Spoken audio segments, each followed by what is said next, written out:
सैलाब तबाही मचाता हुआ जुनूब की जानिब अब तेजी से बढ़ रहा है। पहले हमने देखा कि लाहौर को खतरा था, फिर कसूर को शायद अब भी खतरा है, आने वाले दिनों में मजीद खतरा बढ़ सकता है। लेकिन अब सैलाबी पानी तेजी से मुल्तान और बावलपुर की तरफ जा रहा है। इसके बाद इसने सिंध का रुख करना है। पंजत पे गिरने के बाद कहा यह जा रहा है कि एक बड़ा सैलाबी रेला बनेगा। 12-15 लाख क्यूसेक के करीब पानी सिंध में जा सकता है। सिंध में गुंजाइश जो है वो 10 से 12 लाख की है, लेकिन ज़्यादा पानी आया तो उसके नतीजे में सिंध में भी तबाही आ सकती है। सूरत हाल बनेगी क्या? इस सारी सूरत हाल में जहाँ हम बात कर रहे हैं कि मुख्तलिफ तबकात ज़िंदगी बुरी तरीके से मुतासर हुए हैं, वह किसान के हवाले से बात करना बहुत ज़रूरी है, क्योंकि आने वाली फसल का क्या होगा, पाकिस्तान में फूड सिक्योरिटी के मामलात क्या होंगे, इसके साथ साथ गंदम, चीनी और कॉटन की जो पैदावार है क्या वो भी मुतासर हो सकती है। बात करेंगे आज किसान रहनुमाओं से, सूबह पंजाब में भी और सूबह सिंध में भी। पहले मालूम करेंगे ज़रा मुल्तान की सूरत हाल। इमरान अरशद हमारे साथ मौजूद होंगे, हमारे ब्यूरो चीफ हैं। इसके बाद महमूद नवाज शाह साहब सूबह सिंध से हमारे साथ मौजूद है, आबादगार बोर्ड के, और खालिद हुसैन बाट साहब चेयरमैन किसान इत्तेहाद हमारे साथ मौजूद हैं। आप तीनों मेहमानों का शुक्रिया। किसान सबसे ज़्यादा परेशान है, क्योंकि चढ़ता पंजाब हो या हमारा ज़ेरी पंजाब हो, सबसे ज़्यादा तकलीफ जो है वो किसानों को है, चाहे हिंदुस्तान में हो चाहे पाकिस्तान में, क्योंकि उनकी ज़मीनें डूब गई हैं, उनकी खड़ी फसलें जो है वो तबाह हो गई हैं। ज़मीन तैयार कब होगी ये भी एक सवाल है। आपका भी शुक्रिया खालिद बाट साहब, शाह साहब आपका भी शुक्रिया, इमरान अरशद साहब आपका भी शुक्रिया। इमरान साहब ज़रा आप पहले फरमाइएगा कि मुल्तान, भावलपुर, ये जो पूरा जनूबी पंजाब का एक इलाका है सारा, वहाँ अब सैलाब की क्या सूरत हाल है? क्योंकि लाहौर, कसूर यहाँ से तो अब काफ़ी निकल गया। कसूर में सुना है कि अभी दोबारा पीछे से कोई रेला आ रहा है, लेकिन अब आगे की तरफ रेला पहुँचते जा रहा है, सिंध पहुँचेगा। आपके पास इस वक्त क्या सूरत हाल है अगर आज के दिन बात करें? आज की जो सूरत हाल है अफवाद भाई, ये इस तरीके से है कि जो सैलाबी रेला है वो सबसे पहले जब हेड क्रीमों के मुकाम के ऊपर पहुंचेगा, जहां पे दरियाए जो चनाब है उसके अंदर दरियाए जेहलम का पानी मिल जाता है, और उससे 60 मील आगे जाके जो है दरिया रावी का पानी दरिया चनाब और दरिया जेहलम में मिल जाता है। तो मजमूई तौर के ऊपर 3 दरियाओं का जो पानी है वो आज मिल के तकरीबन 1,23,000 या 24,000 क्यूसेक के करीब हेड मोहम्मद वाला के मुकाम से गुजर रहा है। और इस वक्त अगर हेड त्रीमो की बात की जाए तो वहां से तकरीबन 4,45,000 क्यूसेक पानी का रेला गुजर रहा है, जो कि फिलहाल झंग से टकराएगा और झंग के जो मुजाफाती इलाके हैं, जो बेट के इलाके हैं या निशेबी इलाके हैं, वहां पे तबाही मचाएगा। और उसके बाद जो है उसकी डायरेक्शन मुल्तान की तरफ होगी। मुल्तान में ये जो है कल जो है दरमियानी शब तक जो है वो यहाँ पे ये पहुंच सकता है, और उसके बाद ये मुल्तान के अंदर तबाही मचाएगा। मुल्तान के अंदर 2 मकामात को ब्रीफ किया जाएगा, हेड मोहम्मद वाला के मुकाम के ऊपर और शेरशाह बाईपास के ऊपर। मुल्तान को बचाने के लिए 3 बंद जो है वो मौजूद हैं।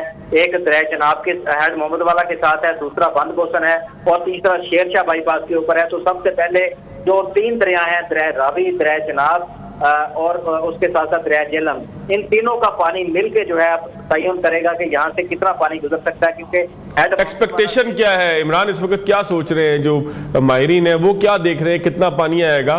क्योंकि मैं सवाल इस जमन में कर रहा हूँ कि सिंध कितना पानी जाएगा एक साथ, ये हमारे लिए एक सवाल है। तो आप क्या एक्सपेक्ट कर रहे हैं यहाँ से माहिरीन जो मुल्तान में, कि यहाँ से कितना पानी आगे निकलेगा?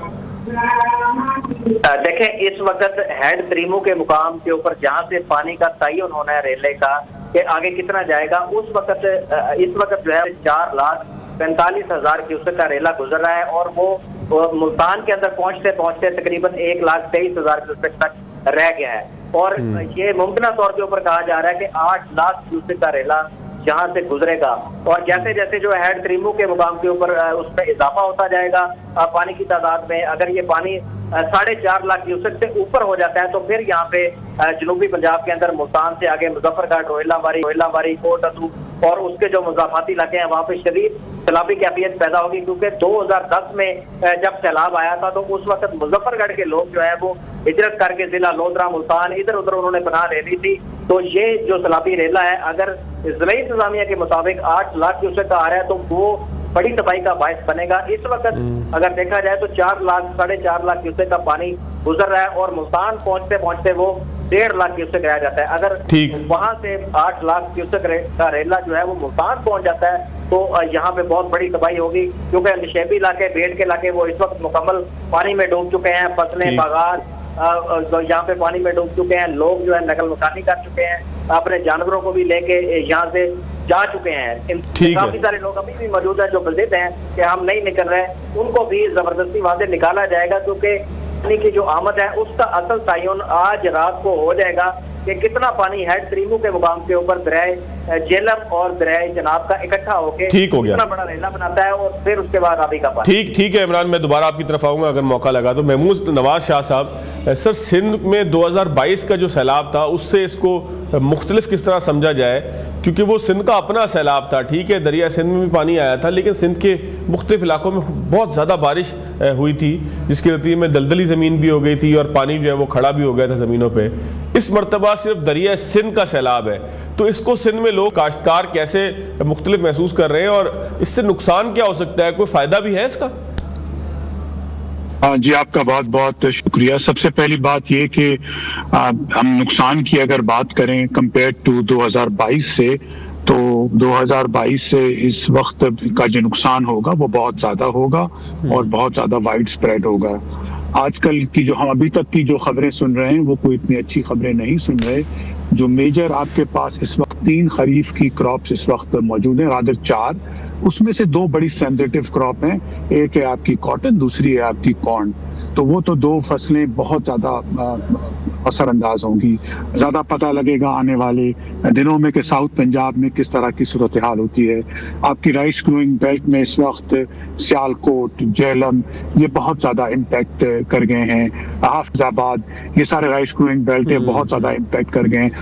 अगर तो पानी ड्रेन आउट हो जाता है यहाँ से तो शायद नुकसानात कम हो, लेकिन अगर रह जाता है तो फिर बहुत ज़्यादा नुकसान होगा। एक बात मेरे ख्याल में इस वक्त कोशिश ये करनी चाहिए कि अगर रबी में किस तरह से फार्मर्स को रिहेबिलिटेट किया जा सकता है। देखिए इस मुल्क का direct employment provider, largest direct employment provider आपका एग्रीकल्चर है, 40% से ज़्यादा। Largest raw material provider for export भी इस वक्त आपका एग्रीकल्चर है, और फिर उसके साथ फूड सिक्योरिटी की बातें और दूसरी बातें। तो आप इन तीनों चीज़ों को देखेंगे जो मल्टीप्लायर इम्पैक्ट है रूरल इकोनॉमी का, तो उन सारी चीज़ों को अगर आप मद्देनज़र रखेंगे तो बहुत ज़्यादा नुकसानात का अंदेशा है।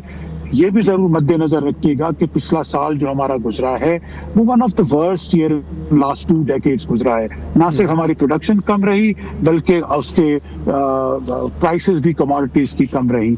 तो ये एक सूरत हाल कोई इतनी अच्छी नहीं है।